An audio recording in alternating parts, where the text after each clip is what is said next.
पुण्यातील बाजारात नवरात्रोत्सवाच्या नंतर फुलांची आवक वाढली आहे। त्यामुळे फुलांच्या दरात मोठी घसरण झाली।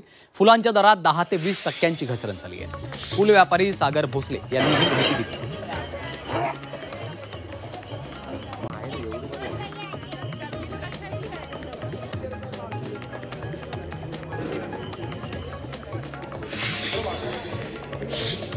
पुणे बाजार समितीच्या गुलटेकडी मार्केट यार्डात फळभाज्यांची आवक कमी झाली।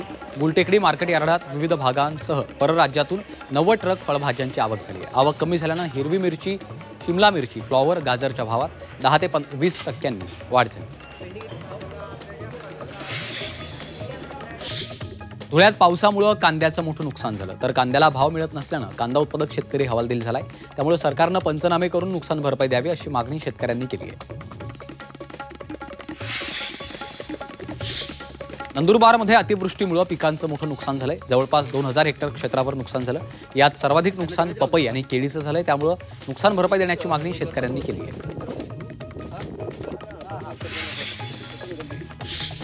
भंडाऱ्यातील ऊस उत्पादक शेतकरी हतबल झाले। साखर कारखान्यांच्या उदासीन धोरणामुळे आणि शासनाच्या निष्क्रियतेमुळे जिल्ह्यातील ऊस उत्पादन 50%पेक्षा कमी झाले।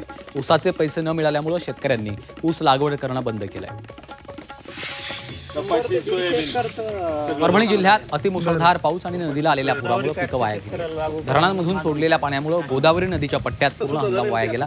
सलग 8 दिवस शेतामध्ये पाणी राहिल्यानं पिकं सडून गेली आहेत। पिकांचा अक्षरशः चिखल झाला असून आता शेत शिवारात